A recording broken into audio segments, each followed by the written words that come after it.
Ang ating ulam for today is pork tanchon meat. Ito kahapon yung order ni madam na 8 piraso. Tapos sabi niya kanina sa akin, dami-dami naman daw. Binigay niya sa akin yung 4. So 3 yan. Yung isa, hiniwa ko na. Kasi iulam ko. Diba? Sabi niya kasi, dami-dami daw ng binigay. Dami-dami ng binigay. In-order niya naman yun 8.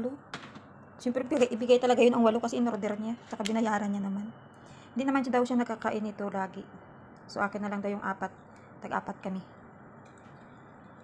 Thank you, madam. Hindi, may ulam na ako. May ulam. Gutom na ako. Kakagaling ko lang ng taas. Kakatapos ko lang mag-ano. Linis dun sa taas at magpalit ng kung ano-ano itong pinapalit sa akin sa aparador.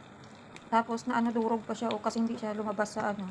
Ang hirap siyang palabasin sa lata. Ang ginawa ko, slice ko siya sa loob ng lata. Feeling ko, hindi ko lang talaga siya malabas kasi nagmamadali ako. Gawa ng gutom nga ako eh.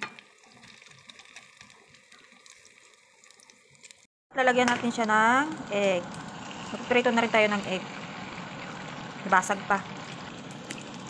Bakit pa doon? Nabasag yung egg. Hayaan mo na, kakainin din naman yan. Maghalo-halo rin naman yan sa tiyan natin. Sa tiyan ko pala. 12:37 na eh. Kapag late na kasi umaalis yung mga amo ko,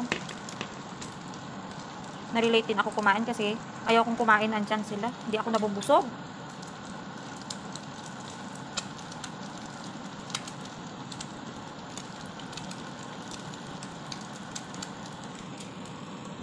Tiyaan nyo na nagkalat yung itlog.